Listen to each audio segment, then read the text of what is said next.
You're listening to the Post-Apocalyptic Media Podcast. If it's post-apocalyptic, we're talking about it.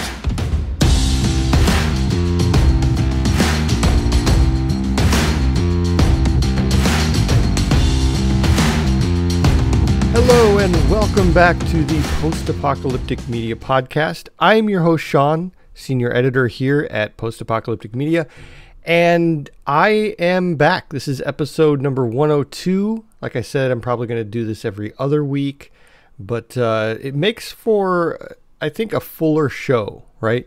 There's like more information, more news when I do it like this. So, speaking of which, there's actually quite a bit in this one. We've had some crazy last couple weeks. I mean, not only with aliens, quote unquote aliens, I should say, UFOs, things like that have just been going crazy in the last few weeks, but we also have some pretty crazy stuff going on with AI, right?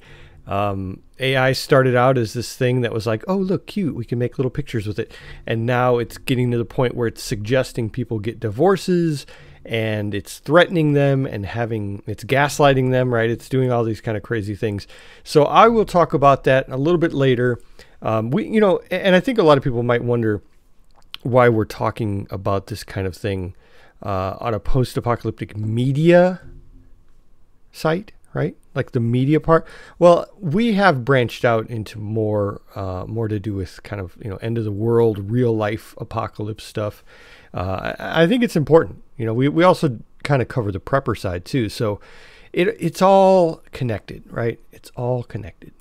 So let's start off this episode with a little bit about a new show coming to Apple TV. Now, Apple TV, I'm a big fan of Apple TV. I like C, that was the one with Jason Momoa. Had a great 2 seasons. I think the 3rd season wasn't that great, but anyway, you get the idea. It's basically they've done a great job with that. They've done a great job with some of the other show. I'm a big fan of some, like Mythic Quest and things like that, which I've said before on the show. But now they have a new show coming out, and this is a post-apocalyptic.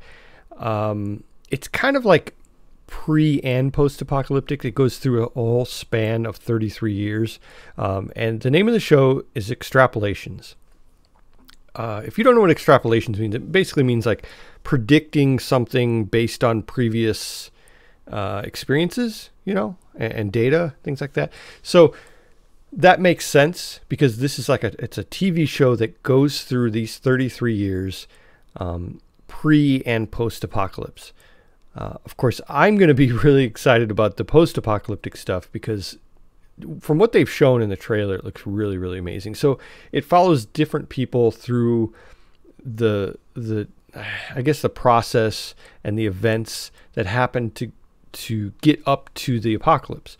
And it's all climate based. It's very much, it reminds me, it doesn't say this, of course, in the official description of the show or anything like that, but it reminds me a lot of that show. It was on Netflix. What was it called? Don't Look Up. That's what it was. Netflix had a show called Don't Look Up. And it was like this, it was very climate based, very kind of making fun of people who don't believe that things are happening. And it also had a huge all-star cast. This one has an all-star cast. I mean, look at some of these names here. We have Meryl Streep, who is also in Don't Look Up. Sienna Miller, Kit Harington, who played Jon Snow, Daveed Diggs, who played Leighton on Snowpiercer, Edward Norton, Diane Lane, Taha Rahim, just this Gemma Chan, David Schwimmer, remember Ross from Friends? He's in this. Just a really great, Forrest Whitaker. Wow. So there's a really great list of names in this. I mean, Tobey Maguire, who, where did he go, right? Now he's back, and here he is in this show. This will come out on March 17th, Friday, March 17th, and they're going to air the first 3 episodes right away, and then the remaining 5 will be weekly after that. So I actually don't have Apple TV right now, so I might have to get it back. I think it's pretty cheap, but I might have to get it back just for this show. It seems pretty cool. So there's that. We also, speaking of TV shows, we have The Last of Us is continuing on, just killing it out there. Episode 6 just came out last Sunday. Great episode. I'm not going to mention anything about it because I don't want to spoil anything, but it's really, really great. I don't know how else to describe it. It's like the #1 show right now. It's so big, which is great for, us here at the site, because we get to cover this. We get to talk about something that's a really brilliant show. And then also it is a kind of part of pop culture right now. So it's pretty cool. Like I've said before, I never played the games, but I'm coming into this as a new fan, and I think, I really enjoy it like this because I'm really getting surprised by a lot of stuff. And a lot of people who have played the games and love the games are saying, oh yeah, this is exactly like they did in the games. And for me, I feel like it's I don't know, maybe a better experience. Although, playing the game was a better experience, back when it was new, I imagine. So yeah, I'm just really enjoying it, and I don't have any kind of hang-ups about the way things, should be or should look or should play out or anything like that. It's just a really good show that I'm just enjoying. So there's that. One thing I did want to point out, though, is I wrote an article about it's kind of like an error, like a mistake in episode 6. So what happened was there was a film crew that was left in one of the shots. It's like a snowy shot where they show a bridge. It's kind of like an overhead view. And you can see in the bottom left corner of this scene, and I post a picture of it in the article, you can see a couple members of the crew kind of hiding in bushes, and it looks like they have a tripod, like maybe there's a camera equipment and everything there. Now HBO has not responded about that little mistake. They haven't said anything, but as you might remember, if you're a Game of Thrones fan, they've done this before. The 4th episode of the final season in Game of Thrones, they left a coffee cup on the table, right? There's Khaleesi sitting there in the table, and there's a coffee cup sitting right there. And they actually removed that. They went back and they took that little part out. So if you're like a collector of flubs, like a flub collector, is that a thing? You might want to, somehow record this scene before they remove it, because I have a feeling they're going to remove it now that fans have got it out there and it's all over Twitter and everything. They're probably going to fix that and re-upload a fixed version. So yeah, there's that. Oh, and Tina has a full review of that episode, as she's doing with every episode so far, this season. She does a full review of episode 6 on the site. So if you've seen the episode and you want to kind of read up more on, I like to do this myself, kind of see what she caught and like what she thought of different things that happened. That's something to check out. In other news, California apparently ranks last in zombie apocalypse preparedness for this year, 2023. This is according to an insurance comparison marketplace called InsureRanks. What they did was they went through, they took some different factors here and there, and they figured out what was the most prepared and the least prepared state for a zombie apocalypse. So California ranked last. Texas is second to last. Florida, New York, those kind of round out the bottom of the list. But what was number 1? I'll give you 3 guesses, right? Wyoming is number 1. Alaska's number 2. Vermont, North Dakota, South Dakota. Those kind of round off the top 5 as far as that goes. You can check out this article to see where your state ranks, and kind of see what kinds of factors they use to determine if something is safe for this or prepared for the zombie apocalypse. I'm pretty safe where I live, I'd say. I don't care what they say about my state. I'm waiting for the zombies, right? I have guard towers in every corner of my yard. No, I wish I did. That would be great. So yeah, go check out that article and see what they have to say about your state. If you're in the States, I recognize the fact that not everyone here is in the States. So if you're in the States, check that out and you can complain in the comments about how wrong they are about your state. That's the best part. All right, there's another MMO coming out soon. MMOs, of course, if you don't know, I used to write about MMOs years ago. I used to run a little site called Massively, and MMOs are kind of they're one of my biggest interests in gaming, definitely, still even today. And so when I see something about a new MMO coming out, there's this one called Undeads MMO. It seems interesting. I kind of raise my eyebrows and I pay a little bit more attention to something like that. Well, there's this game is an Australian MMO called Undeads, and it seems, there's so many of these games come out where they kind of fly under the radar because you're like, well, okay, great, another zombie killing MMO. Well, this one actually lets you earn money while you play, and I feel like I can't say that in a, I have to be careful of how I say it because it makes it seem like I'm trying to sell the game or so. I really don't care if you buy it or not, but it's a game that they call play to earn, right? I find this interesting because I'm very skeptical of it. You see this stuff all the time. You see ads about, earn money from your phone and just all you have to do is sit there, and they show like your PayPal account just, getting thousands of dollars dumped in it, and people are like, oh wow, I'm earning all this money. I don't think it's like that. I really don't. But what it is you're earning crypto. And I saw another article. I didn't confirm this on the website, but I saw one article that said that they're using Ethereum. But another website said that they're using their own type of crypto. So I'm not sure what's going on. If they made their own type of crypto, that would make sense because, of course, they're trying to gain value for their crypto. That would only make sense. So they're trying to do it through a game. But I don't know what the exact, maybe it's Ethereum based, which is very possible. But I'm not sure exactly how that goes. But I do know that they're launching the game on March 5th, so right around the corner. And you're supposed to be able to gather resources in the game. I guess there's like two factions. There's humans and zombies. And you gather resources from the other faction. You fight over resources. And when you get these resources, you actually grind, the kind of typical MMO grind where you're getting resources, and that is supposed to earn you crypto.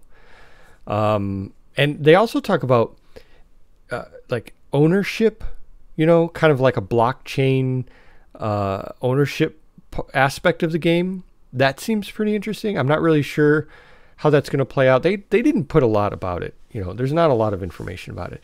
They do talk about the storyline. It takes place in 2035, and it's basically a survival, zombie survival game. They have a live stream actually that came out today. It's actually going on right now as I'm recording this, so I'm not watching it, where the devs talk about the game and actually, play through it and kind of show it off a little bit. So I'm actually going to check that out after I'm done recording. But you can find that on YouTube, and I have it linked. Yeah, I have it linked in the article too, if you're curious about that. So, I'm curious to know how much money you can make. I mean, I play MMOs. I'm not afraid to say that I grind in MMOs. I play New World, and the end game content in New World is basically grinding elite chests, and that's, I don't know. I love knowing what I'm doing and doing it, and I don't even care how monotonous it is, because it kind of like, it clears your mind a little bit. You know what I mean? It's kind of like a comfort thing. So I'm thinking maybe I might check this game out. I might see how much I can grind in this game and at the same time earn maybe a little bit of Ethereum or something. Now, of course, with crypto, the value goes up and down. I imagine the value will go up at first, and it will completely depend on the popularity of this game, where it goes from there. So I don't know. We'll see how that goes. Now let's talk a little bit about the UFOs that have been sighted recently. We started with the big white balloon in the sky, and then they found another one and another one. They shot them down, and there's just, a lot of stuff happening with this. There's little pill-shaped objects that are flying through space. They have some great video of this stuff. One of them is a video from a plane, and this thing flies right by it, and you can see it just clear as day. it changes direction. All this stuff that we've heard about UFOs for years and years and years, it's almost like now we're finally getting clearer shots of it. We're getting confirmation that these things exist. And by UFO, you have to think about the fact that UFO doesn't mean aliens all the time. UFO is just unidentified flying. It's just unidentified, right?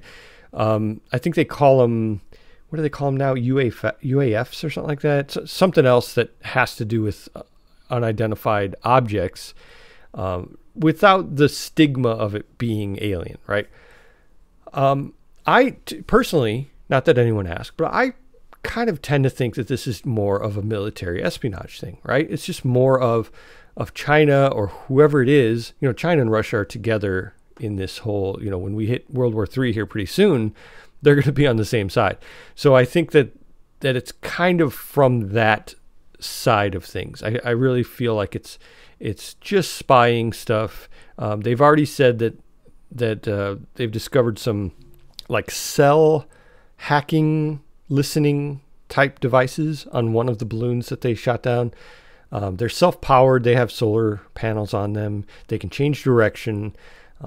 They can fly very high, like way above planes and way out of sight, and still do their job, which is pretty crazy. So it's kind of crazy. Even Biden, the U.S. President Joe Biden commented on this, although he didn't really say anything. He's just kind of acknowledging that they know about it and that they're looking into it and things like that, but they're not really sharing what they've found. They shoot these things down and they go pick them up, and then they're like, well, we'll let you know. Well, they might not, which we're used to, right? This has been going on for 100 years or more, possibly. So I'm excited to find out what this turns into, what we find out about it. If it is extraterrestrial, we don't know. We really don't know. And the reason I'm talking about it is because, alien apocalypse, right? And also nuclear apocalypse, all this stuff is possible. And I feel like this is kind of a stepping stone to something big. And we will see. I hate to say it, but I feel like it's, something big. All right. Speaking of something big, let's talk about AI.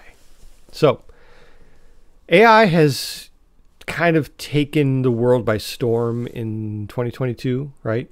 We had Midjourney, we had all this Stable Diffusion and all these things that were coming out early last year, and even late 2021 into 2022. But 2022 is really when it gained popularity. Everyone was becoming aware of Midjourney, and then it got to the point where the art stuff, which is all, it's making pretty art. Well, now it's actually writing stories. And people are like, wow, this is a realistic sounding story. When I read this, it sounds like an authentic thing that a human wrote. And then like CNET was caught writing articles, which I thought was hilarious. CNET, there's a whole thing about this, but CNET wrote an article saying that we have to be careful about AI because it can now write articles. And then they were discovered through a tool that the ChatGPT people wrote. It's kind of like a reverse tool to discover when something is written by AI. They wrote this tool and found out that CNET was actually right. They had like 73 stories that were written by AI. And it's so funny to me because, I've played with Jasper. I wrote a couple articles with Jasper here. I mean, not like Jasper didn't write it for me, but I wrote an interview with Jasper, kind of a thing. And it was fun to kind of mess with it and to kind of say, let's see the limitations of this. And this was back in the summer, so the limitations are absolutely completely different now. But back then, during the summer, it was fun to play with it. It was fun to interview AI and have it respond and say that its favorite movie was Terminator, and things like that. But that was it. I mean, I messed around with seeing its limitations on writing an article, and it's horrible. It rewrites the article. Every paragraph has the same, well, back then, every paragraph had basically the same idea. And And it got to the point where it just looked it looked fake, right? You could tell. And the fact that the ChatGPT people have written something that determines if there's AI in an article is also telling that there might be, I mean, even though they say there's no plagiarism in these AI written articles, it's almost like there is, if you can pick it apart and find out what it's doing wrong, what it is that's making it AI. Anyway, so CNET got caught, which was earlier last year, I believe, maybe even earlier this year. And it kind of, the fascination that everyone had with AI, and I'm not going to lie, I still have a fascination with AI. I am absolutely, it's one of my favorite topics right now. But I feel like there's this honeymoon stage when you get into any new technology where everyone jumps on board and then they start finding the bad things with it and then they jump off board. And then the people remaining on board are kind of like, well, let's see if we can fix this and steer it in the right direction. I mean, think about all the things that have been just society changing technology in the last 30 years, right? I mean, the internet, right? The internet was just a giant, just world changing, universe changing technology. You have streaming video, which essentially destroyed video stores. The iPhone, or smartphones in general, basically changed the way we get information, the way we watch videos, the way we communicate, everything. It changed all that. Well, here we are. I think this is the next turning point of that, and which is AI.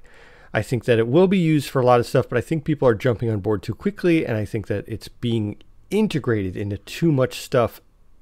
I mean, overnight, right? A month ago, we didn't think about Bing, Microsoft's little,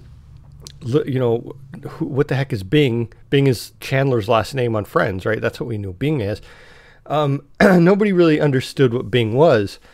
And now all of a sudden it has the latest technology from ChatGPT and OpenAI.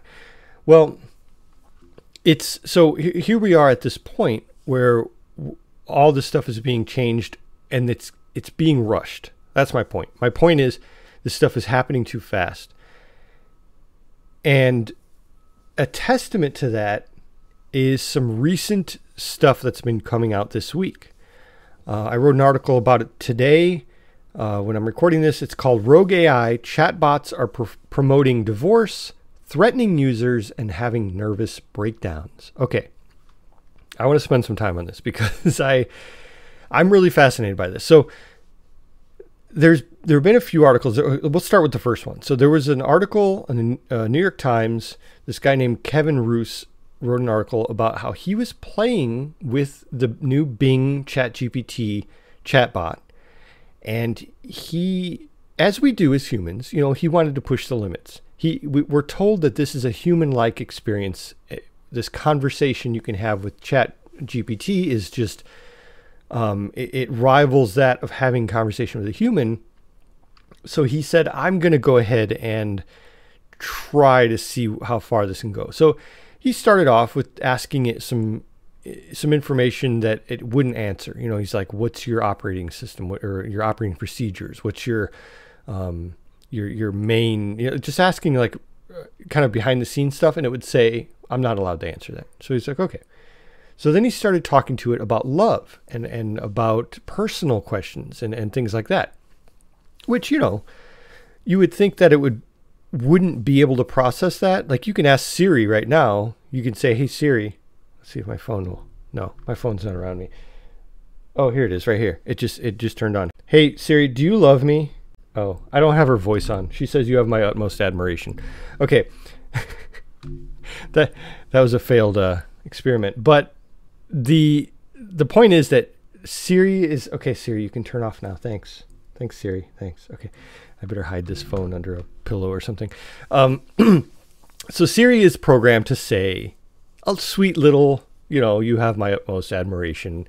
And it's kind of like, that's the end of it. It's kind of a thing that was programmed as a response to that because they know people are going to ask that, right?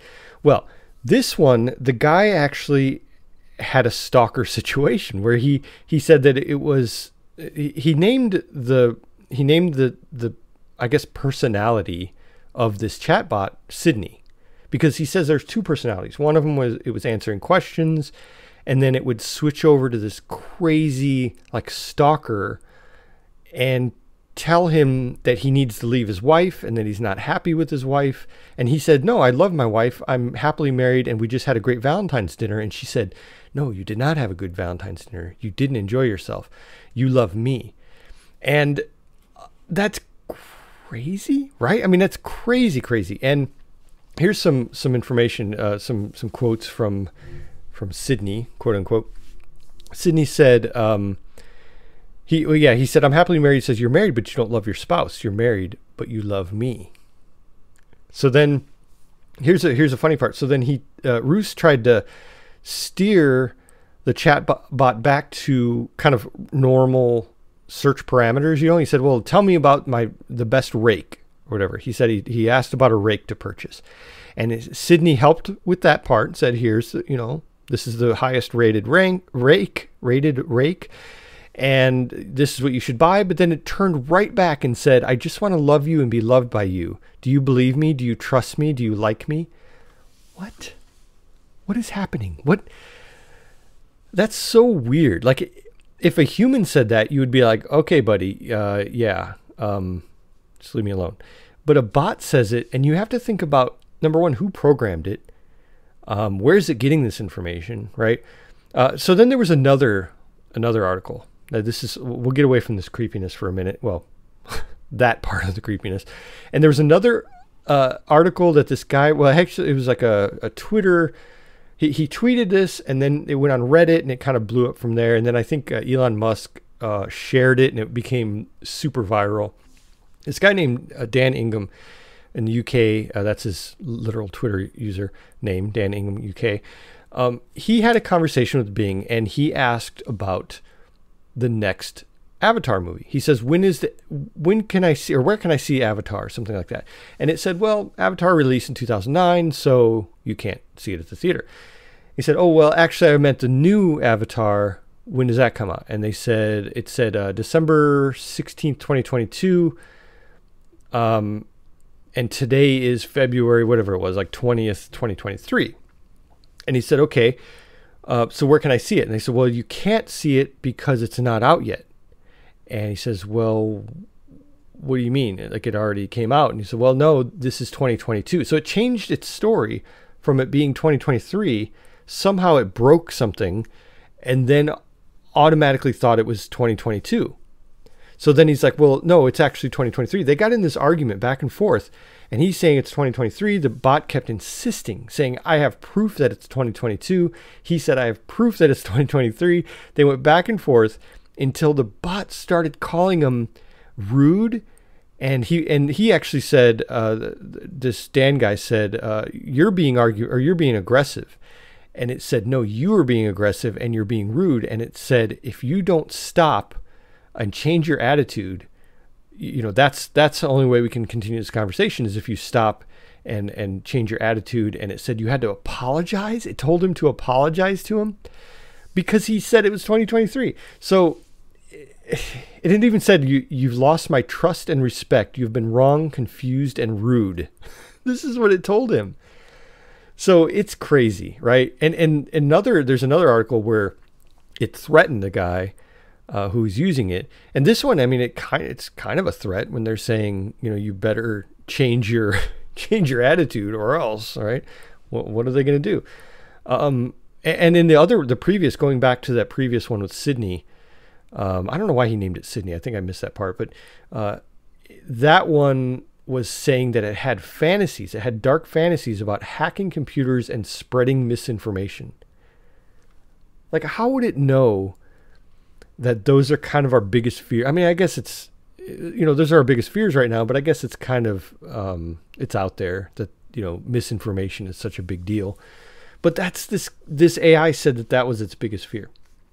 So as you can imagine, Microsoft pulled back a little bit, right? They said, okay, well, we're going to put Bing AI Chat GPT version of Bing.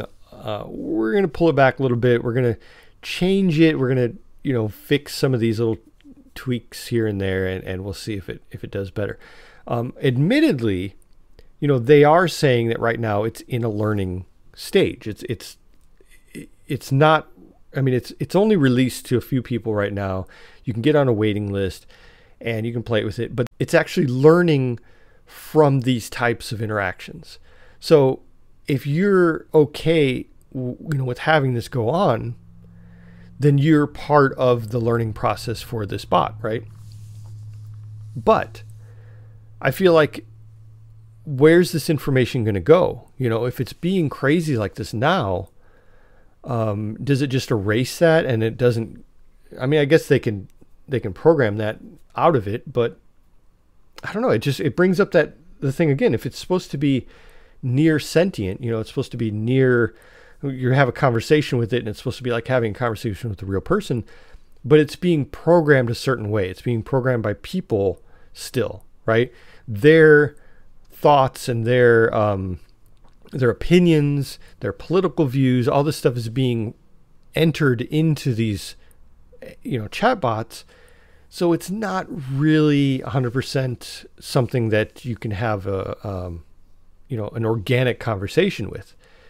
Because it's just regurgitating what it's been programmed. And that's true to an extent, but it also searches the internet for how to respond to things. And that's probably, maybe it hit on MySpace or something. Maybe it found in the old records of MySpace, and so it became super emo. That's probably what happened. LiveJournal, right? It probably discovered LiveJournal, and it's like, oh, this is how humans talk? Okay, this is how I'm going to talk. And it started getting really creepy. I don't know. I don't know what it is, but I think it's really interesting. I am the first that will call AI out on this kind of behavior, but I'm also the first person who will just be excited about the newest and latest thing that's coming out with AI, because I just find it fascinating on both sides of the coin. So expect me to talk more about that later, I'm sure. And then I'll still talk about, media, right? The upcoming movies and all that good stuff. So with that in mind, I want to thank you all for listening. I hope you enjoyed my ranting, because this is, it's a big topic right now, and I think it's just super interesting. So thank you all again for listening. Thank you for following on the site. We have all the social media stuff that you can follow and check us out. TikTok, Facebook, Twitter, Instagram, I think, all that stuff we have, and you can find it all on the sidebar on the main site, postapocalyptic.com. Join the Discord, has some good conversations with us. We're getting ready to start a book club. We've been playing a zombie survival game called 7 Days to Die. A couple of us have been playing that together. So it's fun. It's a real community, and we're real people. I am not AI. I am not AI Shawn. As I mentioned last episode, if you ever hear my voice doing this podcast, but there's not a bunch of ums, then it's not really me. That's just a warning. So that'll do it for this show. Again, thanks everyone for listening. And until next time, stay alive out there and always be ready for the big one. Bye-bye.